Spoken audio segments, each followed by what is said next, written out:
Bom dia. Que a graça e a paz do Senhor Jesus Cristo seja em sua vida, no seu lar e em seus negócios. Quero agradecer a Deus por permitir entregarmos nossas primícias a Ele e juntos desfrutarmos de mais um dia dessa palavra que se encontra no Evangelho segundo João, capítulo 6, versículos 51 e 56 e 57. Eu sou o pão vivo que desceu do céu. Se alguém comer deste pão, viverá para sempre. Este pão é a minha carne, que eu darei pela vida do mundo. Quem come a minha carne e bebe o meu sangue permanece em mim e eu nele. Assim como o Pai que vive me enviou, eu vivo pelo Pai. Assim também quem em mim se alimenta viverá por mim. Ao meditar sobre esses versículos, o Senhor me levou à seguinte pergunta: do que estamos nos alimentando espiritualmente? Do que estamos saciando a nossa fome? Será que estamos levando este entendimento a uma simples interpretação teológica? Como se o fato de ler a palavra sem entendimento e revelação fosse gerar algo em nós? Ou o fato de estarmos diariamente lendo e ouvindo pregações, isso nos levará a um crescimento espiritual pelo fato de estarmos nos alimentando corretamente? Foi isso que o Senhor nos ensinou? Assim como o alimento físico pode gerar vida ou destruição em nosso corpo, o alimento da alma e do espírito também define o nosso resultado. Jesus disse que quem se alimenta dele, por ele vive. Onde você tem colocado o seu foco e a sua atenção? Com quem você tem se relacionado? Quando você acorda, qual é a primeira coisa que faz e pensa? Você tem se alimentado do quê? Quais são os hábitos que ocupam a maior parte do seu tempo? Estas são perguntas que todos nós precisamos fazer para ter um diagnóstico sobre o que tem nos preenchido por dentro. As tarefas são tantas, os estímulos são tantos, as informações são tamanhas que temos dificuldade de parar e eleger prioridades, mas isso é vital para nós. O inimigo sempre procurará brechas para empurrar o seu lixo para nós, seja através de notícias, circunstâncias, aplicativos, redes sociais ou até mesmo de pessoas. Mas as brechas são abertas por nós, a partir do momento que deixamos nossa caixa de recebimento aberta e exposta às ideias deste mundo. E ao fazermos isso, estamos evidenciando aquilo que foi dito por Paulo à igreja de Corinto, descrito na primeira carta aos Coríntios, capítulo 3, versículos 1 a 3. Eu, irmãos, não vos pude falar como espirituais, mas como a carnais, como a meninos em Cristo. Com leite vos criei, não com alimento sólido, pois ainda não estáveis prontos para isso. Com efeito, ainda agora não estáis prontos, ainda sois carnais, pois, havendo entre vós inveja e contendas, não estáis sendo carnais e agis conforme os mundanos? Quando não aceitamos o crescimento e queremos viver sob nosso prisma de realidade, mesmo recebendo algo novo do Senhor diariamente, vemos acontecer algo que foi descrito na carta aos Hebreus, e isso nos revela aquilo que temos que pensar.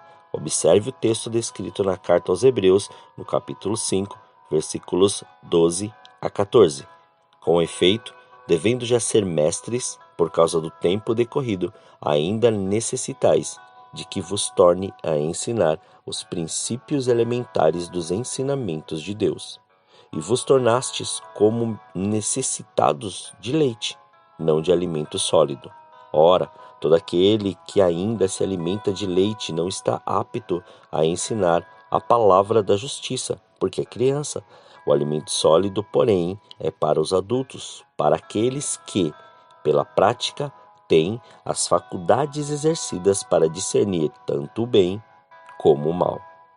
Quando não aceito o crescimento dado pelo Senhor através do Espírito Santo e sua palavra, se apresenta a imaturidade, as crianças no entendimento, bebês espirituais e algumas atitudes são vistas como, e assim geram sobre a pessoa a incapacidade em se aprofundar na palavra, pois consegue apenas entender as verdades mais simples, o leite.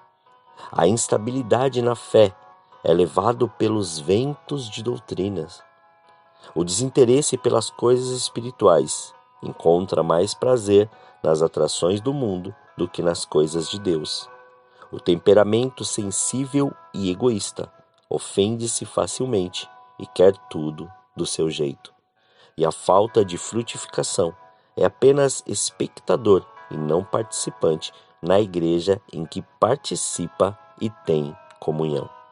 Podemos afirmar que tais atitudes geram uma indisposição espiritual, uma insuficiência no crescimento, a inexperiência na palavra e leva-os a uma infantilidade espiritual, cujo isso são sintomas de fraqueza espiritual. Precisa-se urgente mudar a dieta, pois não podemos esquecer daquilo que nos diz o livro de Provérbios, no capítulo 17, no versículo 22, sobre esse assunto. O coração alegre é bom remédio, mas o espírito abatido faz secar os ossos. A ordem agora é crescer. Você concorda com o ditado popular, você é o que come? Na vida espiritual, isso é uma verdade importante. Para ficar espiritualmente saudável, é necessário cuidar bem da alimentação. O seu crescimento depende do seu desejo pelo alimento sólido encontrado na palavra.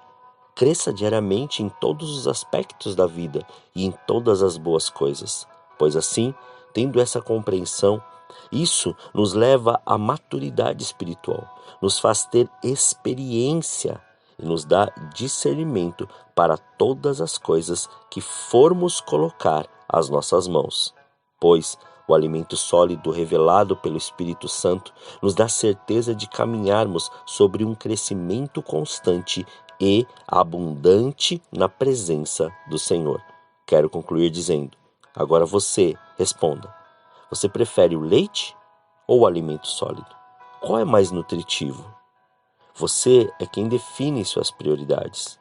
Dê o seu melhor e separe tempo para Deus sempre. Posicione-se sobre os seus pensamentos, suas atitudes, suas necessidades e do que quer ser saciado.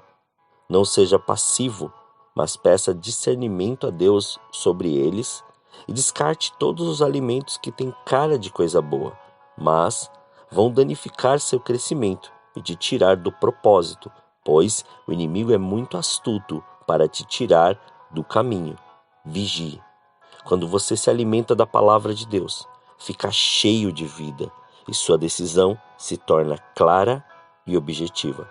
Não permita mais ser iludido por correntes e ventos de avivamento, mas deixe o Senhor te revelar hoje quem você se tornou nele através de sua palavra. Oremos. Pai, nós te louvamos e te agradecemos por esse dia. Graças te damos, Senhor, por tudo que o Senhor tem feito e da maneira que o Senhor tem feito. Muito obrigado por permitir entregarmos as nossas primícias, estas primeiras horas a Ti. Consagramos, Pai, o nosso dia, consagramos a nossa vida, consagramos pensamentos, palavras, sentimentos, emoções, consagramos todos os nossos sentidos e consagramos tudo diante do Seu altar, para que este dia, mais este dia, o que seja marcado é a Sua presença em nós, pois sabemos, Pai, que muitas vezes, iludidos por aquilo que o mundo ou por aquilo que nos é oferecido, podemos, ó Pai, escolher, Senhor, nos alimentar daquilo que achamos bom, mas que não vai nos trazer nenhum tipo de resposta ou crescimento. Mas antes, dá-nos o discernimento para podermos, Pai, saber aquilo que nós temos, Pai, ou da maneira que nós temos que nos alimentar. Pois ainda que o leite seja algo bom, nós sabemos, Pai, que determinado tempo ele tem que ser trocado por um alimento sólido, um alimento que vai nos trazer, Senhor, o entendimento, o conhecimento, a sabedoria e o discernimento de todas as nossas atitudes e daquilo que o Senhor nos chamou e nos entregou como propósito. Então, Pai, não permita mais com que nada seja, Senhor, mas nada seja, Senhor, maior que a sua presença e a sua palavra em nós. Porque diante disso nós temos a convicção e a certeza, Pai, que nós queremos é cada vez mais crescer em Ti, mergulhar em Ti e nos aprofundar, Senhor, em Ti, porque queremos viver esta vida, Senhor, a vida que o Senhor nos deu através de Jesus, para podermos mergulhar e ser direcionados pelo Espírito Santo. Muito obrigado, Pai. Graças nós te damos. Assim, Senhor, nós oramos, agradecidos a Ti, em nome de Jesus. Amém. Que você tenha um dia abençoado na presença do Senhor. E quem vos fala é o pastor Leandro Araújo, da Igreja Apostólica Caminho de São Paulo, capital. Deus te abençoe grandemente.